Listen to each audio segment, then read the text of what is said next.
en esa empresa y es una persona que, bueno, estudió pues la licenciatura en Químicas en la Universidad de Granada, ¿verdad? Y también un máster en Administración de Empresas.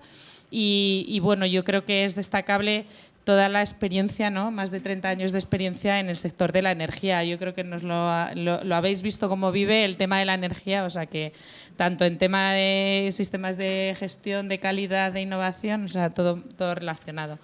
Además, pues yo creo que lo habéis visto, le gusta dar clase y tiene una intensa labor docente. Y Javier, pues nos lo ha dicho él, es director general de EasyJet para el sur de Europa. Estudió ingeniería aeronáutica, parece ser que sin demasiado interés, aunque le ha ido muy bien, porque el sector le encanta. También tiene una licenciatura en Administración y Dirección de Empresas. Lleva bastantes años en EasyJet, aunque anteriormente había trabajado también en FedEx como director de operaciones. Y bueno, yo creo que desde que él está en EasyJet, y lo habéis podido ver también en su presentación, bueno, pues se ha enfocado también el esfuerzo de la compañía en los temas de sostenibilidad, ¿no? Sobre todo porque una empresa que no es sostenible en todos los ámbitos dejará de existir, ¿no? Entonces yo creo que los directores generales tengan esto en la cabeza es importante. Además, Javier, como él nos ha comentado, preside la Asociación de Líneas Aéreas, que es la patronal del sector de las líneas aéreas en España.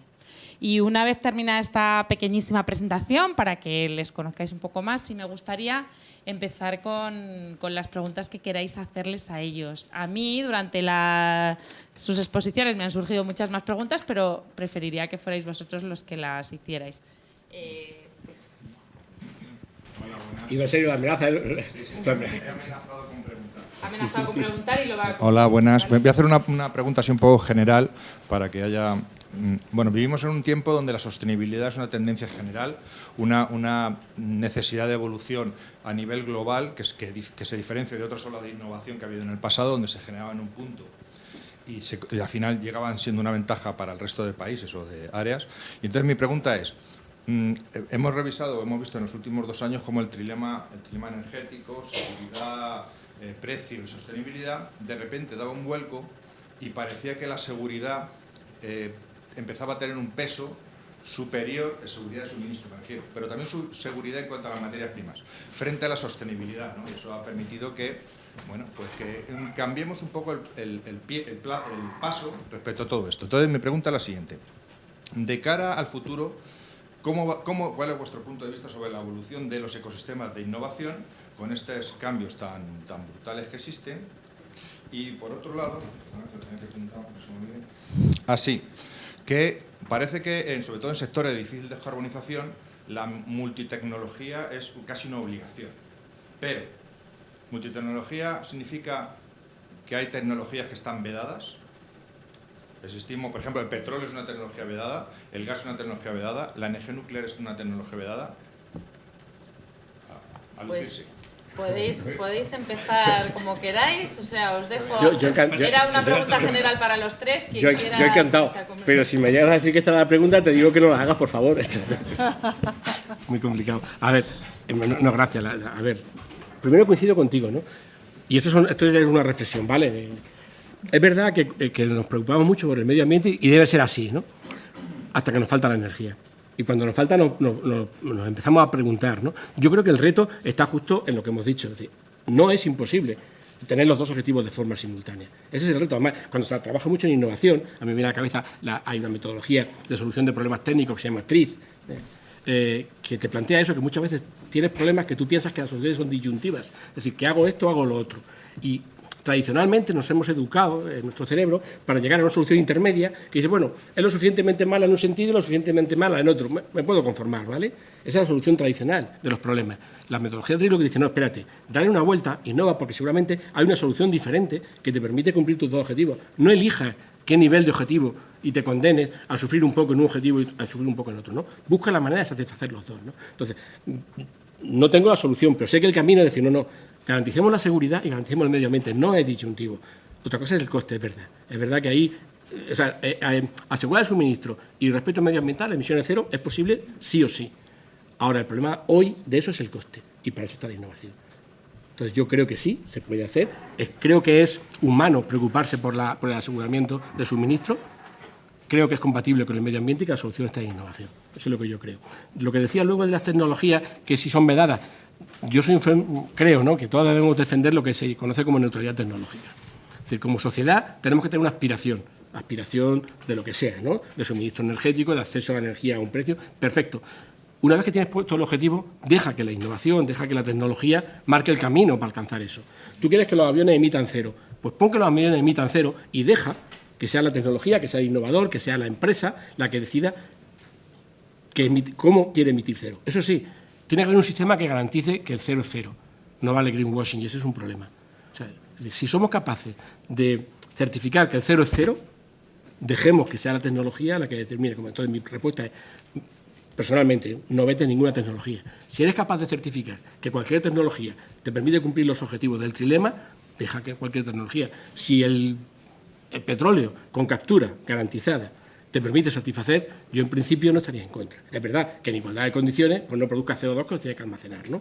Pero yo creo que a corto plazo la captura y uso del carbono es una forma de ser verde, mientras que llegan soluciones más verdes sin necesidad de almacenar. Entonces, respuesta, yo creo que es humano, es lógico que queramos tener suministro de energía y que cuando el suministro de energía se cuestiona, el medio ambiente nos preocupa un poco menos, digo que es humano, que creo que se pueden satisfacer los dos objetivos a partir de la innovación, y creo que tenemos que ser neutros desde el punto de vista tecnológico y apoyar el desarrollo de nuevas tecnologías que nos permitan cumplir los objetivos a medio plazo a un coste asequible.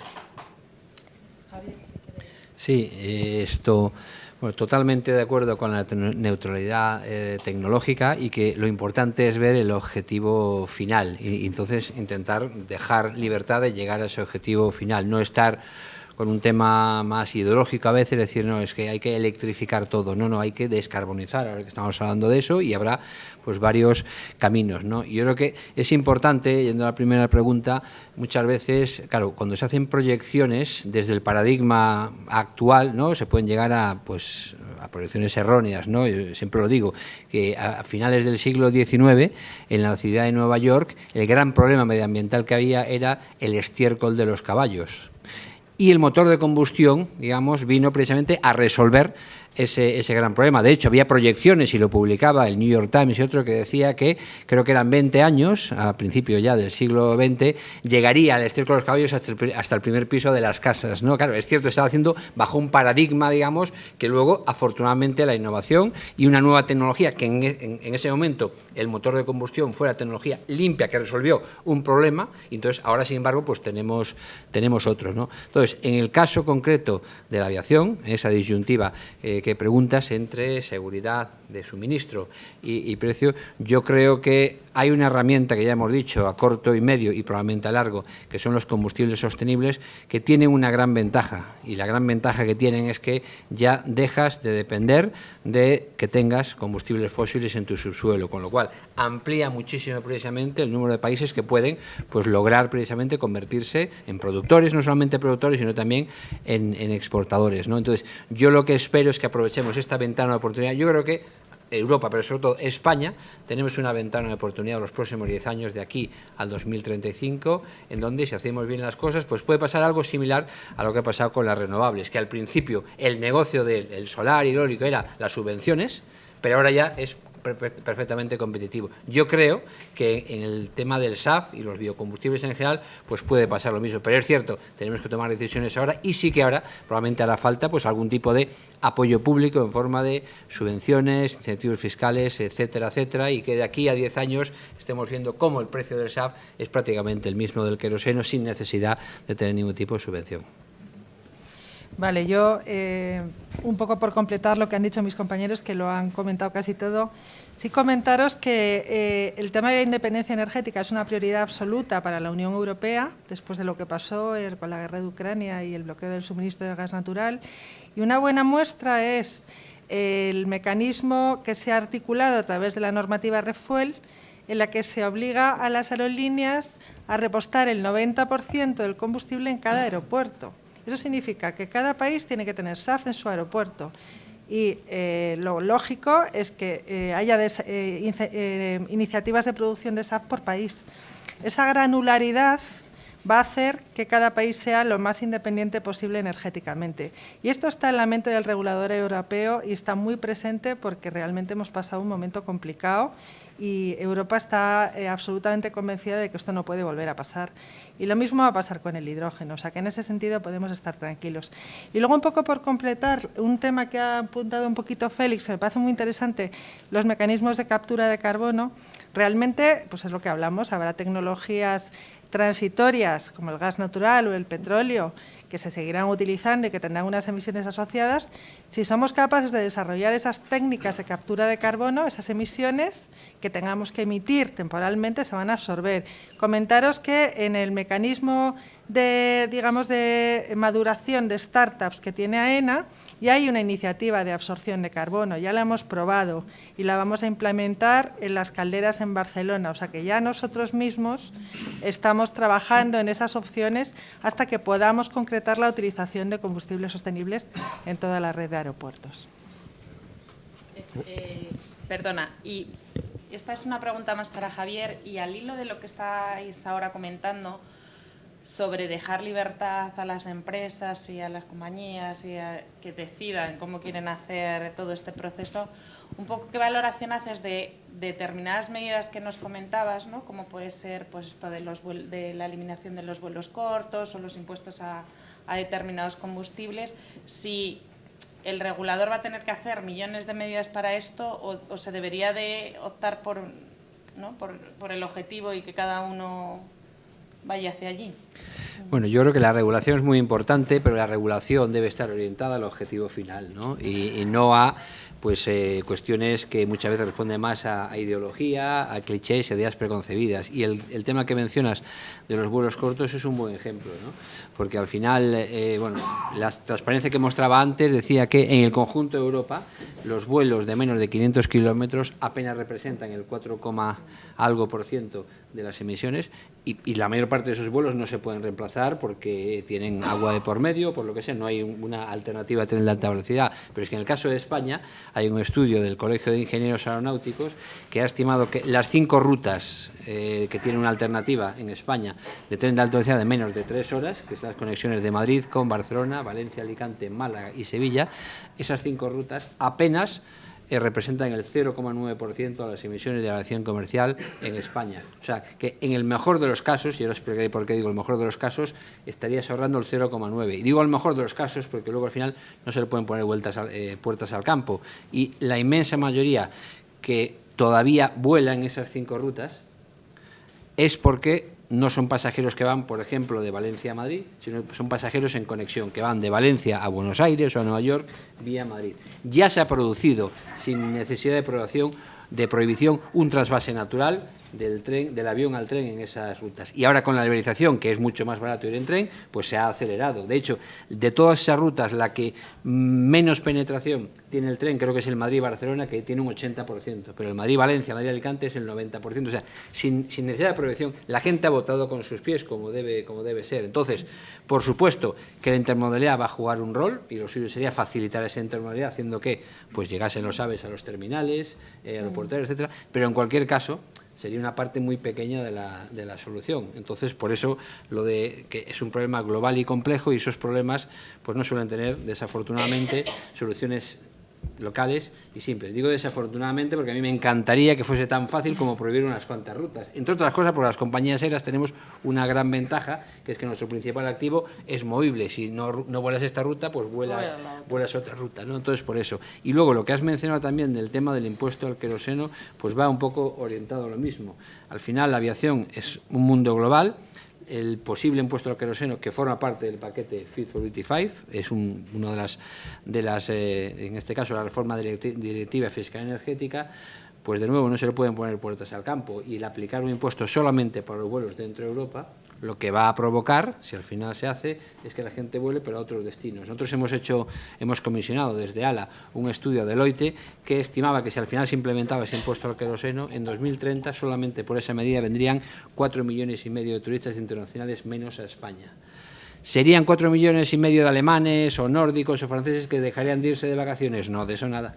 La mayor parte seguirían, pero en vez de venirse a España, irían a Turquía, a Egipto, a Jordania, o sea, fuera de la Unión Europea, fuera del ámbito de esa medida, ¿no? Y no estaríamos descarbonizando porque, entre otras cosas, ya la aviación intraeuropea ya está sometida, como ha mencionado Félix, al régimen del comercio de derechos de emisión, con lo cual tiene un tope máximo de emisiones que se va a dar el conjunto de las industrias. Entonces, bueno, en resumen, yo creo que la regulación es importante. Por ejemplo, el hecho de que en el Fit for 55 pues haya hecho este reglamento, el ReFuel, que establece esos mandatos de SAF, pues es una medida positiva, pero la regulación debe siempre estar, digamos, orientada al objetivo final y no a cuestiones ideológicas o para atraer, digamos, a un cierto electorado. Yo creo que, como decía pues el presidente o el secretario general de AOP, él lo resume muy bien diciendo más tecnología y menos ideología. Pues eso. ¿Por allí hay alguna pregunta más?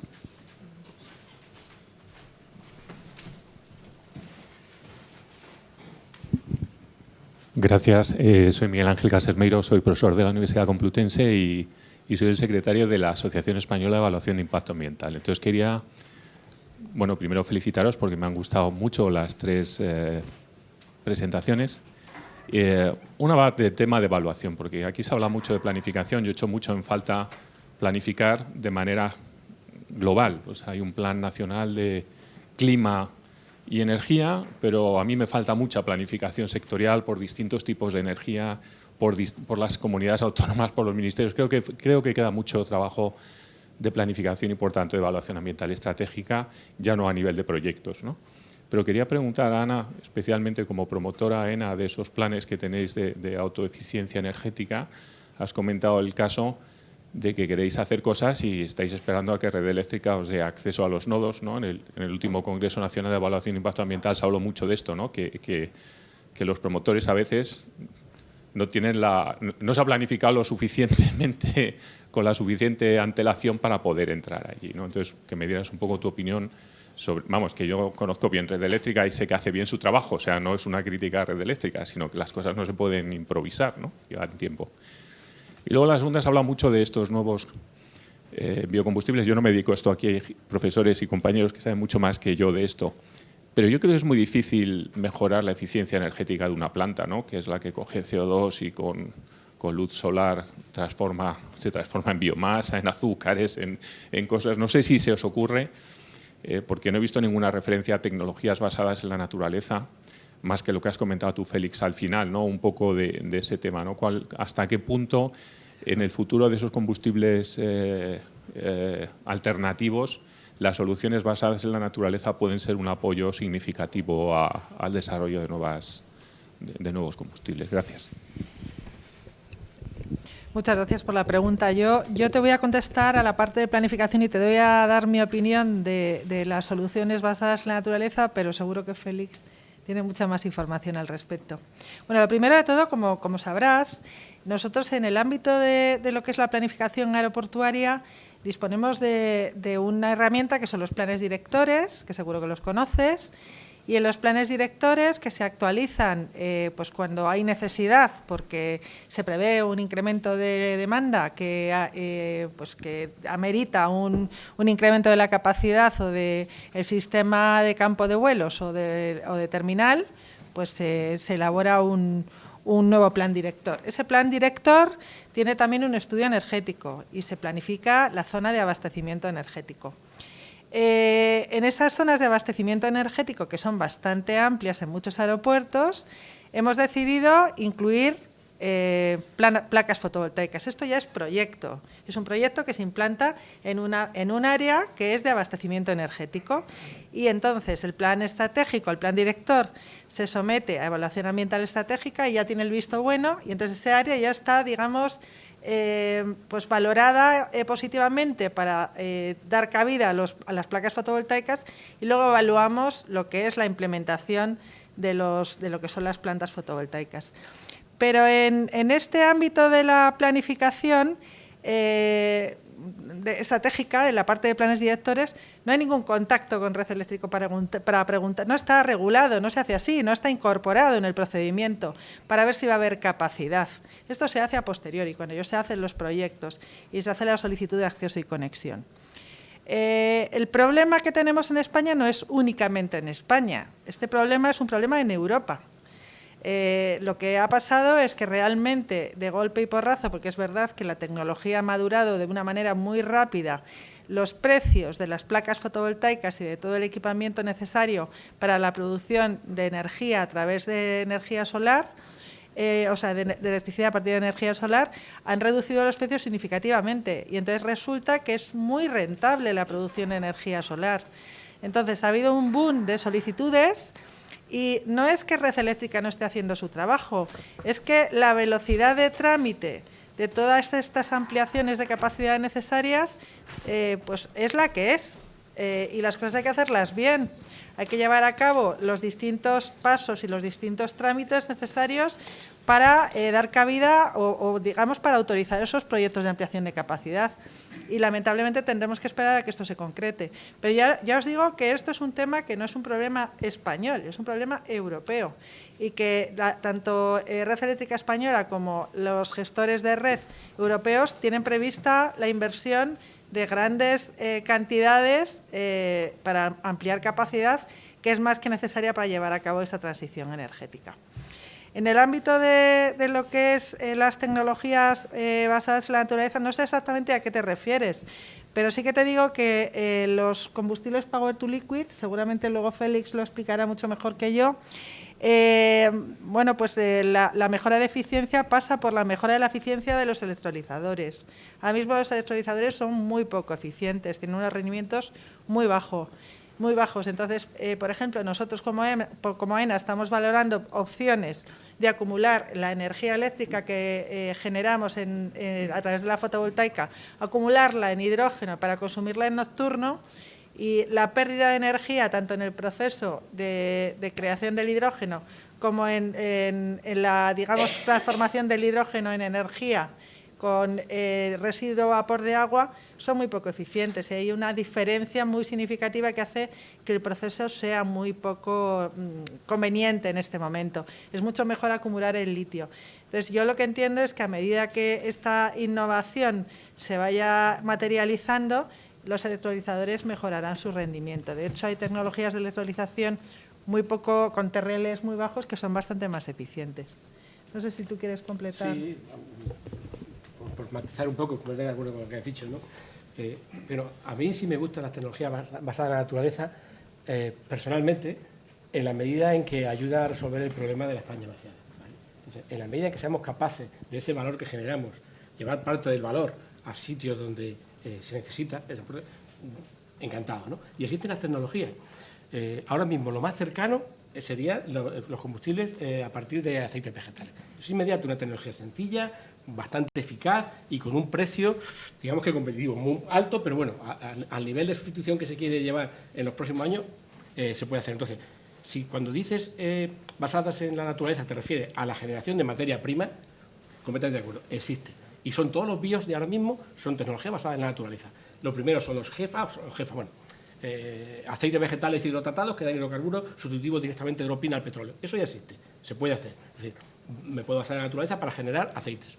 Lo segundo que puedo hacer es generar otro tipo de biomasa que no es aceite, ningún problema. O bien con residuos de la industria alimentaria, es importante que no haya disyuntiva de alimentación frente a energía, ¿vale? Entonces, si soy capaz de utilizar los residuos biomásicos de la generación de alimentos, fantástico, ya tengo ahí otra forma de basarme en la naturaleza. Y luego puedo hacer cultivos ad hoc para generar energía que no compitan. Entonces, existe un montón de tecnologías que te lo permiten. Eso desde el punto de vista de la materia prima. Y yo creo que es un camino, además yo creo que a corto plazo es el camino, porque son los que dan una mejor relación coste, las tecnologías son muy maduras, ¿no? Existe otra forma de aproximarse a la basada en la naturaleza, que son las biotecnologías. Un enfoque diferente. Es decir, no estoy hablando de la materia prima, sino si utilizo una biotecnología. Por ejemplo, ya hay tecnologías en el mercado que te hacen CO2 to liquid, o sea, que te cogen el CO2, te lo reaccionan con hidrógeno para hacer keroseno de aviación, que lo hacen a través de microorganismos, y son comerciales ya. Entonces, otra forma de tener tecnología basada en la naturaleza, no en la producción de materia prima, sino en el propio proceso. O sea, que hay soluciones, bien a la materia prima, bien al proceso. Creo que son el camino intermedio, el corto y medio plazo, y el futuro es el CO2 to liquid, que vendrá de la mano de tecnologías químicas, y si viene de tecnologías biológicas, perfecto. También soy un gran convencido. Todas las fermentaciones son tecnologías basadas en la naturaleza, ¿no? Entonces, tanto en la materia prima como en la propia tecnología, creo que sí, que es una línea tecnológica que tiene todo el futuro, sin duda. Y digo más, si alguien tiene algún proyecto de TRL bajo, encantado de hablar con ellos y poner en marcha proyectos de tecnología o de materia prima. Un placer. Por dar un ejemplo de lo que habla Félix, Cepsa hace ya un año, yo creo, estuvo durante unos cuantos meses en el aeropuerto de Sevilla suministrando a todos sus clientes allí SAF producido con huesos de aceitunas, ¿no? Y entonces yo creo que realmente hay un gran potencial, no solamente de resolver o de contribuir a la solución de la desconexión de la educación, sino también otros problemas como es la España rural, la España vaciada. De hecho, un informe de Price, comisionado por Iberia y cuantificando precisamente la disponibilidad de materias primas en España, decía que había potencial en España para construir entre 30 y 40 plantas de producción de SAF de origen biológico precisamente, y además distribuidas por todo el territorio nacional. Porque vuelvo a decir lo que he dicho, el SAF de origen biológico tiene la gran ventaja que las materias primas que se utilizan son muy abundantes en España y en otros países. Ya no vamos a depender solamente, como decía antes, de 22 países. Gracias. Os voy a preguntar, y me venía esta reflexión, porque estamos hablando, y lo ha comentado también Javier, de toda la regulación, Ana, tú lo decías, toda la regulación europea que hay, ¿no? Pero todo el tema de la sostenibilidad no puede ser una cosa europea, sino que debería de ser a nivel global, ¿no? ¿Cómo está la regulación a nivel global mundial? ¿Cómo lo veis? Y si una estricta regulación europea nos hace, como empresas, Javier, pregunto, ser menos competitivos. A ver, en el caso ¿Cómo lo vivís, no, a nivel en el caso de la aviación, que es un sector global por naturaleza, pues efectivamente hay un problema, digamos, y un riesgo, ¿no?, de fuga de carbono y de fuga de negocio. Mencionaba antes el ejemplo del impuesto al queroseno. Por eso nosotros siempre abogamos por un marco de regulación global. Es cierto que la aviación ha sido de las pocas industrias que a nivel mundial, a través de la Organización de Aviación Civil Internacional, ha llegado a un acuerdo, ¿no?, que es el CORSIA, precisamente de reducción y compensación de emisiones, pero es cierto que como todos los acuerdos multilaterales, ¿no?, en la ONU, pues requieren una serie de compromisos, ¿no? Tienes países en vías de desarrollo que lo que vienen a decir es, oye, lo que tú has creado ahora no me hagas pagar a mí, o algo, entonces es bastante más difícil que vaya al mismo ritmo que Europa. Por eso nosotros lo que pensamos es que Europa, desde luego, está liderando, y eso es bueno, pero también tenemos que asegurarnos que en ese liderazgo se hacen las cosas bien y no se implementan medidas que al final lo único que van a causar es una desventaja competitiva. Efectivamente, yo creo que la pérdida de competitividad, fíjate que yo creo que tiene más impacto en la parte de aeropuertos que en la de compañías aéreas, porque al final una aerolínea que quiere volar al este, sabéis que a efectos de transporte aéreo en España somos muy expertos en volar hacia el oeste, hacia Latinoamérica, y ahora mismo nuestro reto es empezar a volar hacia el este. Bueno, pues una compañía aérea puede decidir utilizar, en vez de un hub en España o un hub en Francia, puede decidir utilizar el nuevo aeropuerto de Estambul, que es modernísimo, tiene muchísima capacidad y no tiene estos gravámenes, ¿no?, que encarecen el precio del billete. O sea que realmente la pérdida de competitividad en este momento existe.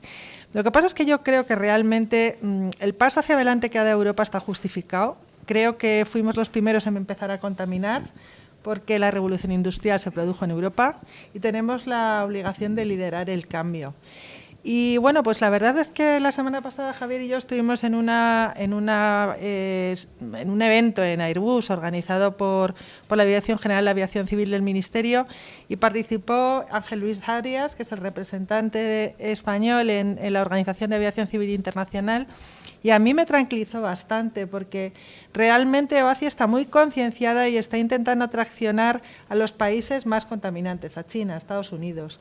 Ahora mismo hay un mecanismo que se llama CORSIA, que es un mecanismo parecido, aunque no se aplica de la misma manera, pero que puede ser asimilable a lo que es el ETS, que es el comercio de derecho de emisiones que se aplica en Europa, y que tiende a confluir a los niveles económicos o a los mecanismos económicos del ETS. Y luego, por otra parte, bueno, pues sí que yo veo que hay cada vez más conciencia de los grandes países, porque hay un tema que tracciona muchísimo y es que el cliente es un cliente cada vez más sostenible. Entonces, las empresas multinacionales, un producto chino en Europa, si no cumple los estándares de sostenibilidad, yo creo que no se vende. Es decir, que en cierto modo la sociedad, gracias a Dios, y todos los europeos tenemos una conciencia ambiental creciente que hace que seleccionemos los productos más sostenibles. Todos pensamos ya en clave de sostenibilidad. ¿Y eso, Ana o Javier, lo veis a nivel de usuarios ya de la aviación? A ver, yo, para mí, digamos, en mi experiencia, existe una diferencia entre lo que la gente te dice cuando haces encuestas a lo que te dice cuando tiene que rascarse el bolsillo. Y os explico. Nosotros en su momento en EasyJet estuvimos evaluando el tema de un plan de compensación de emisiones, ¿no? Estudiamos lo que hacían otras compañías aéreas, donde tú podías pues pagar algo más y se compensaban las emisiones de tu vuelo, ¿no? Le preguntabas a la gente y te decía que sí, que por supuesto mayoritariamente todos estaban dispuestos, pero sin embargo nos llamaba la atención que la compañía aérea que más, digamos, penetración tenía y que lo hacía, pues no había más de un 2-3% de gente que lo hacía, ¿no? Con lo cual, entonces lo que decidimos fue empezar nosotros a compensar el 100% de nuestras emisiones y no hacer, digamos, un pago, un suplemento aparte, ¿no? Entonces, yo creo que todavía existe una diferencia. Por supuesto que la gente cada vez tiene más concienciación, pero la gente sigue queriendo pues tener su calidad de vida, sus vuelos baratos, sus vacaciones baratas, etcétera, etcétera. Lo que pone todavía más presión en el sector, porque lo que tenemos es que intentar hacer todo eso y además intentar que el impacto final pues sea cada vez menor. Alguno tendrá que haber, por supuesto, pero bueno, yo creo que también, pues eso, hace 30 años había mucha gente dentro de la industria que decía que era imposible, que nunca iba a ser asequible y barato, iba a ser siempre algo para ricos, y se equivocaban. Pues ahora yo quiero pensar que va a ser lo mismo. En mi opinión, yo creo que en general el ciudadano ve la sostenibilidad como una commodity, algo que tiene que ir integrado en el producto que se adquiera, que debe de ir integrado, es un must, ¿sabes? Entonces, yo lo que por supuesto coincido con Javier en que realmente si preguntas si alguien estaría dispuesto a pagar por la sostenibilidad, te van a decir que sí, luego la realidad es bien diferente. Pero por este mismo motivo pues necesitamos la regulación. No sé si sabéis que cuando vosotros vais a una gasolinera y repostáis diésel, ya estáis pagando un 12% de biocombustible, que te lo meten por regulación y te lo cobran. Entonces, la sostenibilidad tiene que ir incluida en el producto como un paquete indisoluble. O sea, que decir, nadie va a decir, yo como quiero ser sostenible pago 60 euros más. No. Gracias. No sé si tenéis alguna cuestión más. Diego, por ahí.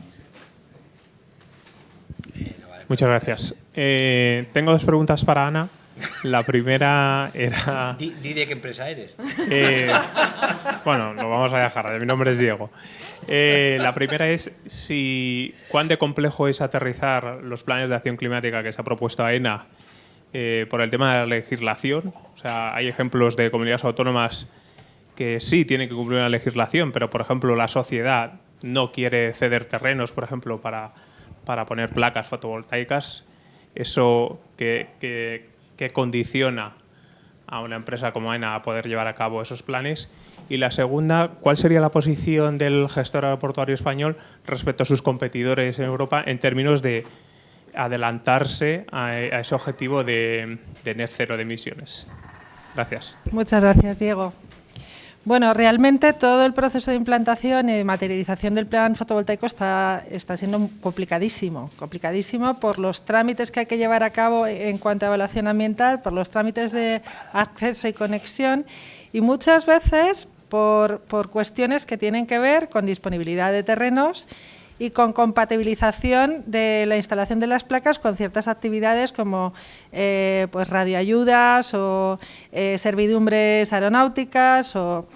Tenemos un caso particular en Palma de Mallorca en el que disponemos de un terreno que se está utilizando históricamente para, pues AENA es propietaria del terreno pero no lo usaba, no estaba vallado y los vecinos lo utilizaban para pues, actividades de recreo y estamos teniendo dificultades para poder implementar las placas en ese terreno, aun cuando es propiedad nuestra, ¿no? Entonces, al final cuando te metes al menudeo hay múltiples y diferentes problemas que hay que ir resolviendo y que parece que no, pero que condicionan enormemente los plazos, ¿no?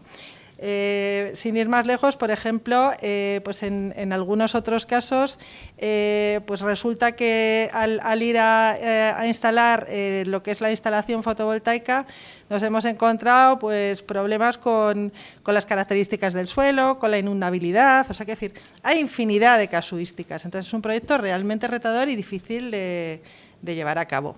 Y no me acuerdo cuál era la otra pregunta, Diego.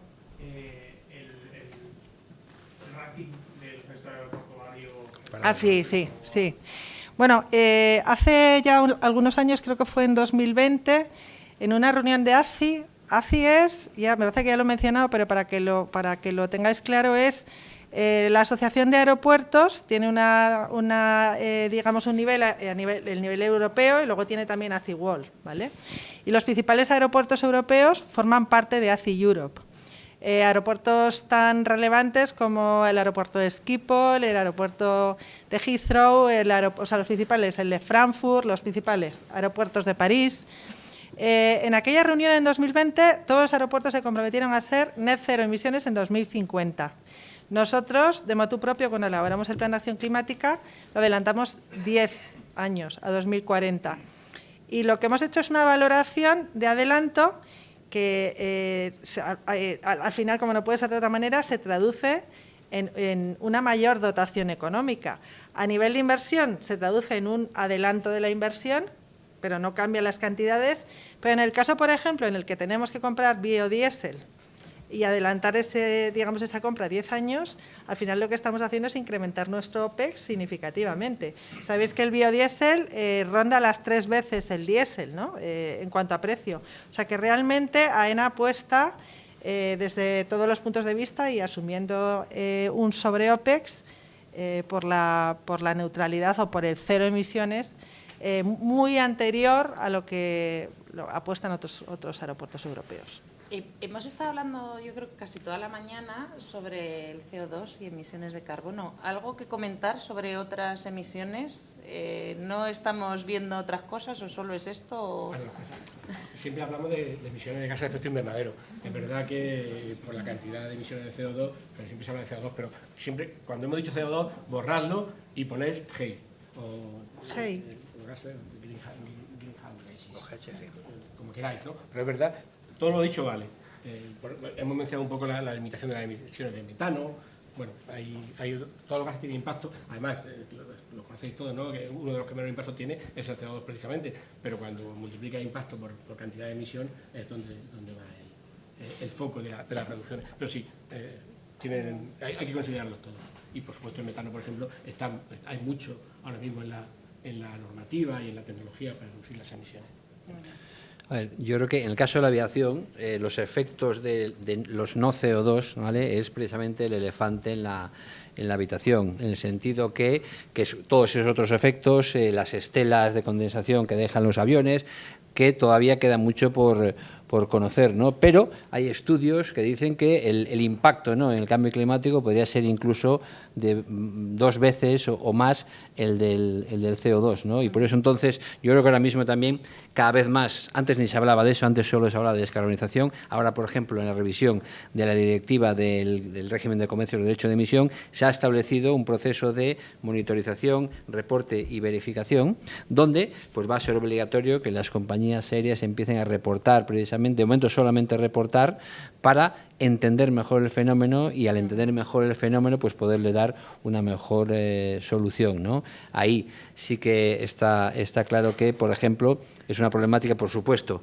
de los motores convencionales, incluso con SAF, ¿vale?, que también lo tienen, una que no tiene los aviones de cero emisiones, o sea, otro de los beneficios que tienen los aviones de cero emisiones, que tampoco tendrían ese otro tipo de emisiones, digamos, de no CO2. Pero yo creo que realmente después de mucho tiempo de que ni se habla de eso, solamente se habla de los GEI, los gases de efecto invernadero, pues en este caso están el resto de emisiones de los aviones que yo creo que cada vez van a tener más visibilidad y bueno, y el primer paso yo creo que es positivo. En Europa se va a empezar a intentar, digamos, estudiar mejor el fenómeno para poderla. Hay soluciones, además, también ya hay identificados cosas, se suele dar más en determinadas condiciones, en determinadas altitudes de vuelo, en determinadas rutas, las transatlánticas, etcétera. O sea, ya se sabe una serie de cosas. Ahora lo que se quiere es, pues, un poco consolidar ese conocimiento, pues, para darle mejor solución.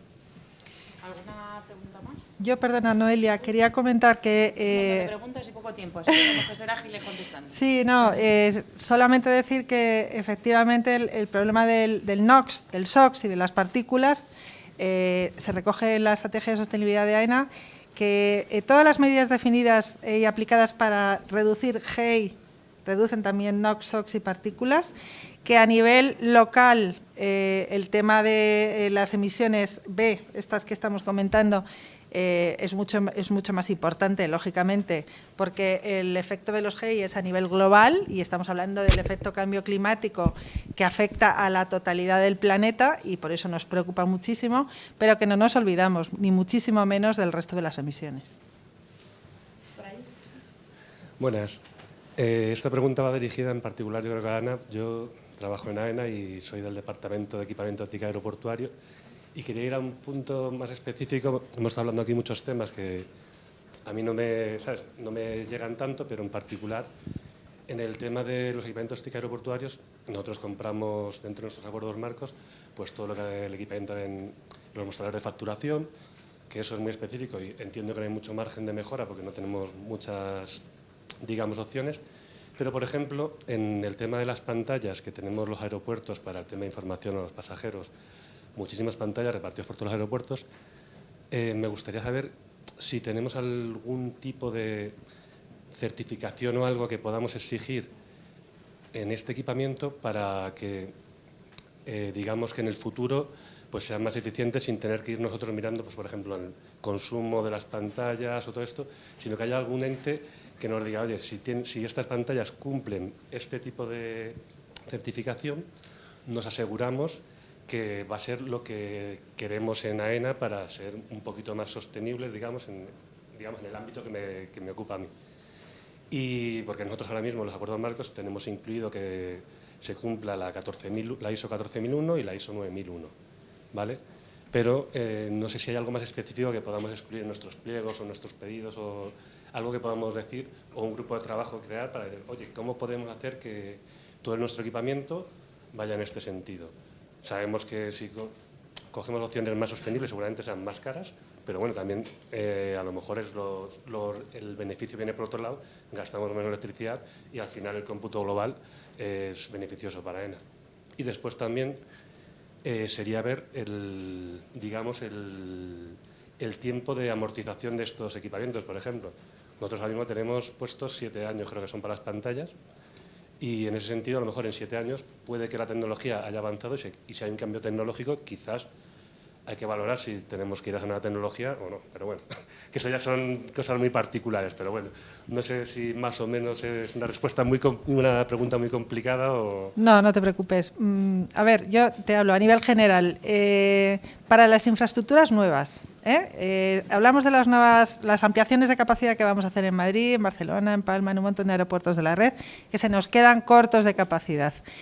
¿Qué es lo que aplica? Bueno, pues aplica en primer lugar el Código Técnico de la Edificación, que dice que las nuevas edificaciones tienen que ser de consumo casi nulo, incluyendo el equipamiento, ¿vale?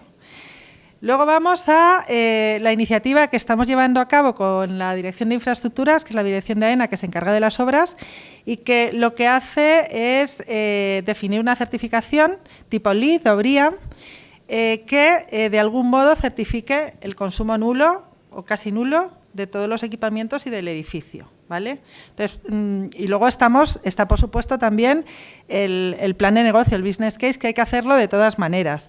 Yo creo que te va a salir, ¿vale? Creo que te va a salir.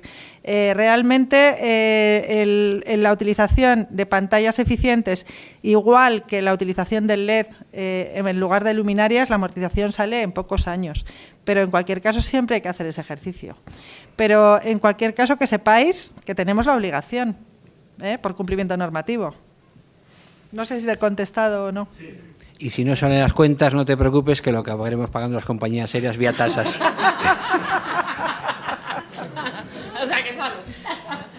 Bueno, a esto... Otra A esto que ha dicho Javier, deciros que no sé si sabéis que en el documento de regulación aeroportuaria se incluye una obligación por parte del gestor aeroportuario de mejorar la eficiencia para mejorar, digamos, reducir las tasas aeroportuarias. Todas estas actuaciones van dirigidas a eso.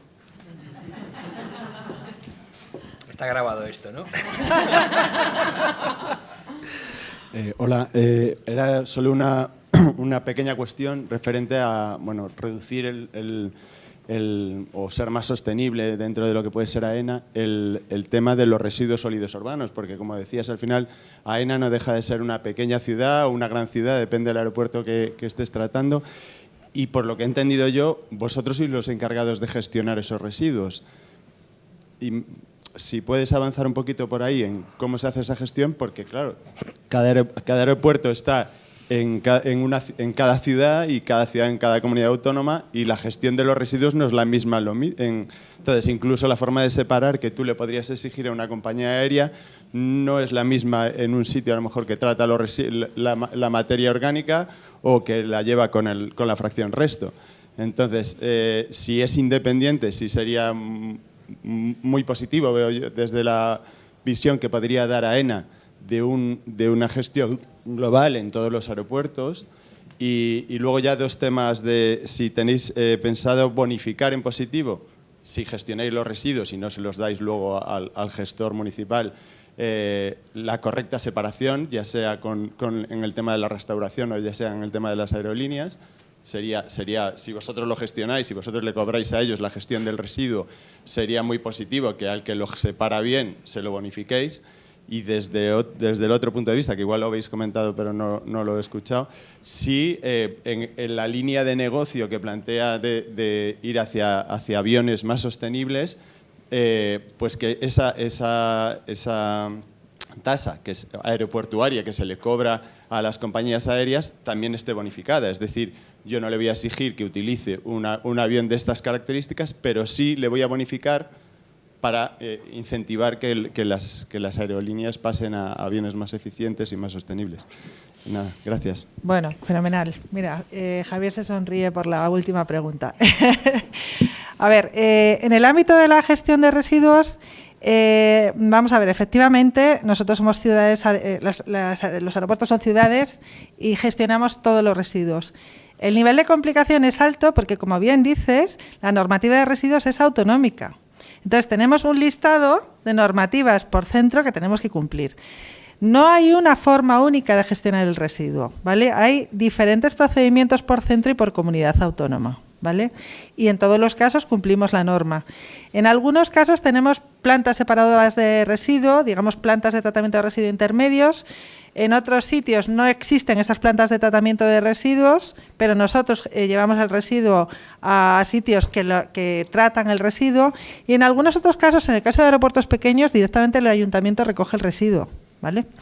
En cualquier caso, digamos la metodología que hemos observado en otros sitios y que queremos aplicar se basa en... no sé si sabéis que con la ley de residuos que recientemente se ha aprobado se han incrementado los costes de tratamiento del residuo no segregado una barbaridad. Es tan sencillo, nosotros no nos enriquecemos con el tratamiento del residuo, es un servicio que damos a coste cero, o sea, trasladamos los costes de lo que es el tratamiento o sea, digamos la entrega del residuo en vertedero más el coste del gestor, ¿vale? Entonces, es tan sencillo como trasladar ese incremento del coste del tratamiento del residuo sin segregar al emisor del residuo. Esa es la manera mejor para gestionar bien. Entonces, se trata de equilibrar y de definir que en vez de que el residuo se cobre por metro cuadrado de tienda o por metro cuadrado de restaurante, que se cobre por volumen de generación de residuo y por el nivel de segregación del mismo. Para eso empezaremos implementando el procedimiento de forma manual, pero, quiero decir, observando un poco el nivel de segregación con bolsas transparentes y pesando las bolsas, pero hay tecnología, hay contenedores inteligentes, hay sistemas neumáticos de recogida de residuos que ya tienen esos sistemas de pesaje y de valoración de segregación automáticos. Y a eso es a lo que tenemos que confluir, porque es lo que están haciendo todos los aeropuertos europeos, ¿vale? Y en el ámbito de lo que es la mejora o la eficiencia de las aeronaves que utiliza cada compañía, deciros que en España, en aeropuertos españoles, tenemos una tasa de ruido que grava a las aeronaves más ruidosas, ¿vale? Porque lo que queremos es que las aeronaves menos ruidosas no operen en nuestros aeropuertos. Pero no tenemos tasa de NOx ni tenemos tasa de CO2. Esto no es así en otros aeropuertos. En aeropuertos europeos como Heathrow, como aeropuertos de París, como Schiphol, hay tasas ambientales. La compañía que vuela con aviones antiguos, que en vez de optar por sustituir el 320 por 320neo, sigue operando con el 320, se le cobra más que al que no vuela con ese avión más, o sea, al que vuela con el avión más eficiente. Lo que pasa es que esas tasas se reutilizan para bonificar SAF, ¿vale? Entonces, esto es un modelo que utilizan algunos aeropuertos, porque en algunos sitios es verdad que se utiliza este mecanismo y en otros sitios la incentivación o la bonificación de SAF viene directamente del Estado, si el Estado es el gestor o, digamos, el accionista mayoritario del gestor aeroportuario. Entonces, bueno, pues esto es una manera de intentar pues mejorar la gestión de la sostenibilidad. Bueno, nos quedan 2 minutos, y le voy a hacer una pregunta a Félix para cerrar, porque queremos cerrar un poquito antes de las 2, ¿vale?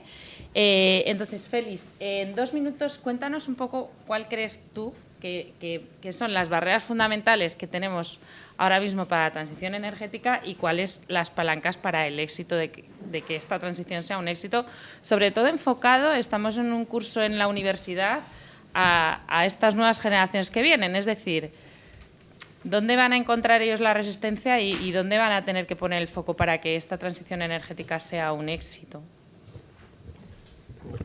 Igual, tenemos... Nos sobra. No, nos sobra, no necesitamos los 2 minutos porque se ha dicho durante la mañana, ¿no? Yo creo que una de las palancas que puede ser una barrera si se hace mal es la tecnología. La tecnología y la innovación. Es decir, al final la tecnología es la forma en la cual la sociedad resuelve los problemas para satisfacer sus necesidades, ¿no? La necesidad está ahí, la necesidad de uso de energía, que tiene que ser compatible con un comportamiento ambiental adecuado. Si ponemos el foco en las soluciones tecnológicas, seguro que tenemos muchas posibilidades de éxito. Prácticamente la gran palanca es esa, ¿no? Hay algunos condicionantes que yo creo que sí tenemos que tener en cuenta, se han dicho ya, ¿no? La neutralidad tecnológica. Si queremos que la tecnología sea la solución, tenemos que ser amplios de mira en contemplar todas las tecnologías, sobre todo aquellas que a corto plazo nos pueden dar soluciones de bajo coste. Quizás la conciencia social puede ser una de las barreras, que también se ha mencionado, ¿no? La concienciación social. Hay un concepto muy interesante, en 2 minutos no da tiempo, que es el concepto de utilidad, ¿no? ¿Cuánto valor siente una persona, ¿vale?, que le reporta aquellas cosas a las cuales dispone o gasta sus recursos monetarios, que para todos, lamentablemente, son limitados. Todos tenemos unos recursos monetarios limitados. Y los ponemos en aquellas cosas que nos generan más sensación de valor, de retorno de valor. Para mí un reto tiene que ver con la sensibilización social, en el cual, y yo siempre me voy a permitir porque siempre pongo el mismo ejemplo, y ya con esto, para que no me pasen los 2 minutos. Decía, solución, gran palanca, la tecnología. Apostemos por la tecnología y la innovación, seguro. Y uno de los retos o barreras que podemos tener es sencillamente el valor social que le damos nosotros al respeto ambiental. Y el ejemplo que pongo es, yo puedo irme a Milán y tomarme 6 cervezas en Milán. O puedo irme a Milán y tomarme 2 cervezas, pero volando sin contaminar. Si somos capaces, como sociedad, de entender que para nosotros reporta un valor equivalente no tomarme una cerveza y volar verde, pues seguramente tenemos parte del problema resuelto. Será una cerveza que me dejaré de tomar el primer año, el segundo año a lo mejor no era ni eso, porque me costará lo mismo volar verde que no volar verde. Pero pasó lo mismo con las televisiones de plasma. El primero que se compró una televisión de plasma estuvo dispuesto a pagar por ella lo que no está en los escritos, ¿no? Entonces, seguramente para mí una de las cosas que puede resolver el problema de transición, la tecnología nos va a ayudar a todo, tenemos materia prima, tenemos recursos, no hay problema. El problema es el coste y afrontar los primeros pasos para limitar el problema o iniciar el problema del coste tiene que ver con la conciencia social. Javier, ¿y cómo transmitimos esa conciencia social o cómo transmitimos que nuestra empresa es más sostenible?